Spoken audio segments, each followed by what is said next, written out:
លុយ50000ត្រូវធ្វើម៉េចមកគោឡើងភ្នំញ៉ាំមកផ្ទះមុខម្ហូបគោឡើងភ្នំនេះហាអមិនញ៉ាំមកទឹកក៏អត់តលាត់ណាយយីមែនចាំមកថាពេលយើងធ្វើនេះឆ្នៃលិចឆ្នៃកោទៅរសជាតិកាន់តែឆ្ងាញ់ហើយចំណែកអស់តិចទៀត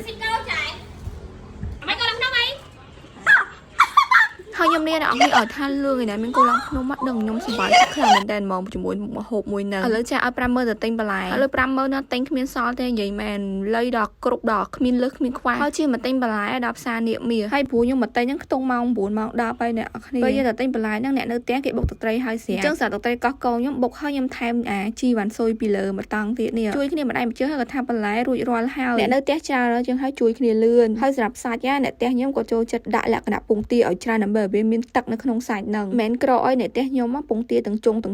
ហើយឥឡូវបញ្ញាប់បក់ភ្លើងដើម្បីឲ្យឆាប់កាត់ហាស់បានដាក់ឆ្នាំងវឺតព្រោះម៉ោង9កន្លះហើយអ្នកនរគ្នាទើបចាប់ផ្ដើមថាគោឡើងភ្នំអីចឹងទៅនិយាយពីអ្នកឈរចាំហើយឡើងជុំវិញហ្នឹងហ្មងអញ្ចឹងក៏ថាភ្លើងកាត់ហើយយើងដាក់ប៊ឺចាក់ទឹកស៊ុបទឹកស៊ុបមានហៀបឺនៅគៀនណាគឺជាតិណាអ្នកនរគ្នាអើយចូលចិត្តហត់មែនតែនហើយសំខាន់ដល់ពេលដាក់សាច់អ្នកនរគ្នាយើងអាចដាក់ប៊ឺថែមលើនឹងម្ដុំទៀតមកសាច់យើងវាកាន់ចូលជាតិជាមួយនឹងប៊ឺហើយចំយើងរយទឹកពងទាអ្នកនរគ្នាដែលខ្ញុំចូលចិត្តថាអ្នកទាំងខ្ញុំចូលចិត្តដាក់ពងទាហ្នឹងគឺចូលចិត្តយកទឹកហ្នឹងមកស្រោចជុំវិញទឹកស៊ុបចឹងឯងដើម្បីឲ្យវាកាន់តែខាប់ហើយវាកាន់តែជាតិតែរឿងគីឡូហ្នឹងចាំស្អែកចាំសម្រនេះនេះសុំញ៉ាំសុំហត់សិនហើយហើយនិយាយពីថាគោឡើងភ្នំនេះអូញ៉ាំអត់ចេះធុញទេឲ្យតែធ្វើញ៉ាំពេលណាក៏សប្បាយចិត្តដែរខាងណាចូលចិត្តកោះកងដាក់ទឹកត្រីកោះកងកណាយកទឹកតៅហ៊ូដាក់ទឹកតៅហ៊ូសម្រាប់ខ្ញុំទឹកត្រីកោះកងសុតបុកនៅផ្ទះខ្លួនឯងហ្នឹងគឺឆ្ងាញ់ហ្មងដាក់មកនិយាយពីថាអូឡើងចាប់ជាតិសាច់អីយើងប្រឡាក់មួយប៊ឺតិចទៀតមកអូយកាន់តែអែហ្មងហើយសំខាន់យើងមានដាក់មីស៊ូសម្រាប់អាកន្លែងមីស៊ូហ្នឹងគឺយើងស្រោចជាមួយនឹងទឹកពងទាទៀតទៅអ្នកនរគ្នាវាឃើញមានតែសាច់កាក់ពងទាហ្នឹងគឺឆ្ងាញ់ខ្លាំងណាស់ហើយខ្ញុំទុកឲ្យ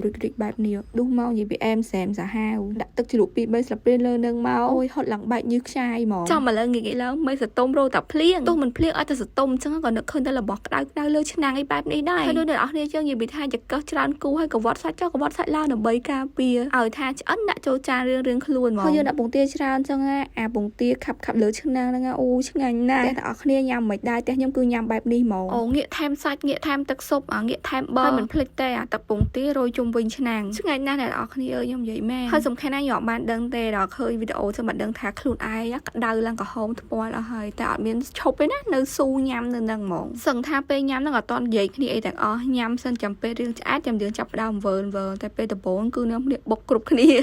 ហើយសម្រាប់វីដេអូខ្ញុំគឺមានតែប៉ុណ្្នឹងទេអ្នកនរគ្នាអរគុណសម្រាប់ការទស្សនាយើងជួបគ្នានៅវីដេអូក្រោយបាយបាយជម្រាបលា